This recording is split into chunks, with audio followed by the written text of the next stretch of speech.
Hey guys, I'm that crochet guy, and in this video I'll be showing to you and explaining to you how I count my rows. So I'm going to be doing everything in real time so you guys see it and understand it. And once you understand how I do my own counting, because I understand it's a bit different, once you understand how I do my counting, every bag I make on my channel or every tutorial video I put out would be a breeze for you. I don't use different or complex stitches. I basically just use single crochets, and once you can single crochet and you understand how I count my rows, that's all you need. So let's get into it. To start, like every project I always start with a slip knot, then I make chains. And like I explained, the chains I make, I call them row 0.5. So I basically count the same way we all count, how we have row 1, row 2, row 3, but the only difference is for each row, I break it into two. So for row 1, I break it into two, and I call those two 0.5 and 1. For row 2, I break it into two, 1.5 and 2. For row 3, I break it into two, 2.5 and 3. It helps me when I'm manipulating my work so that when I'm explaining to you guys decrease on row 2.5 or decrease on row 3, you understand where exactly you need to make your decreases. So let's start. So I'll start making my chains now. And like I said, when I'm making my chains count as row 0.5 for me. So I'm just going to make about 5 chains. 1, 2, 3, 4, 5. So these first 5 chains I made now is my first row, my row 0.5, not row 1, but 0.5. And like I said, with my work or with the tail on this part of my work, this is the right side of my work. So when we work one row, two rows, you understand it properly. So like I said, these chains I made now, I call them row 0.5 because I chained from here going to this place. Now when I make single crochets from this side going back here, I call it row 1. So I'm just going to make 5 single crochets going back. So now I'm basically on row 1, or I'm working on row 1. So for me, row 1 starts from here going back to where I began from. Normally how we count row 1 is we go from here to here, and when we come back, row 1 is complete. It's the same way. The only difference is I break mine into 2. So going from here to here, I call it 0.5. Then going from here back to where we came from, I then call it row 1. So my row 1 is complete. So I'll just make the other 4 single crochets, and then we'll get back to the other end.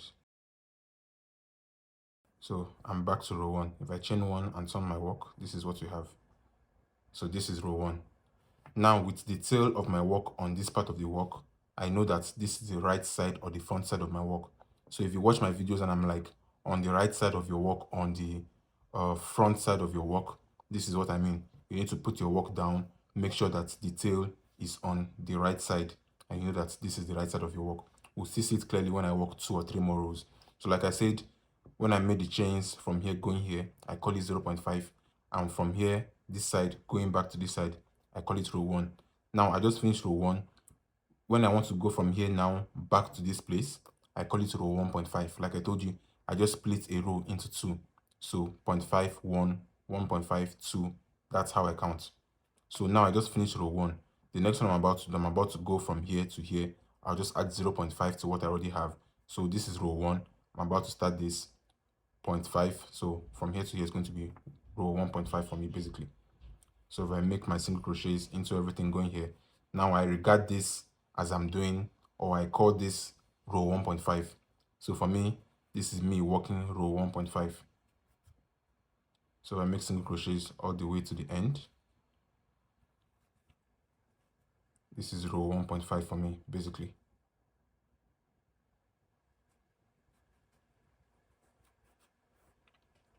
So I just made single crochets from here to here, and I call that row 1.5. Now when I chain 1 and turn my work, going from here back to this place, this will be row 2 for me. So if I just make single crochets going back, I'm basically saying, or I rather say, I'm working in row 2. So for me, this is what I call row 2.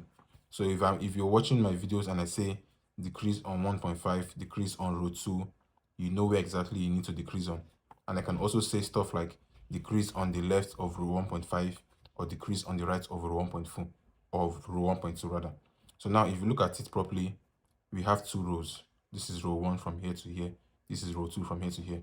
So it's basically the same thing. The only difference is instead of counting or shall I say instead of counting from here to here, then coming back and calling that row 2, the motion of going from here to here, I call it row 0.5 of the previous one. Then from there back to that place, it's basically a full number for me. So that's all I count, or how I count. Now I just finished row 2. Let me just put this back. I just finished row 2. From here going back to this place, what I'm going to call it is row 2.5. So now I have 2 rows here. If I want to crochet or make single crochets from here going back to this place, it's going to be row 2.5 for me. So it's basically the same thing. So there's no much difference actually. Now, when I chain 1 and turn my work, making single crochets from here back to this place, for me, I call it row 3. So if I just chain my work and turn and start making single crochets going back into each and everything. So now you can see we have 3 rows, row 1, row 2, row 3. This is simply how I count. Row 0.5, 1, 1.5, 2, 2.5, 3. That's all. If you guys still have questions regarding how I count, you can leave them in the comments and I'll answer you.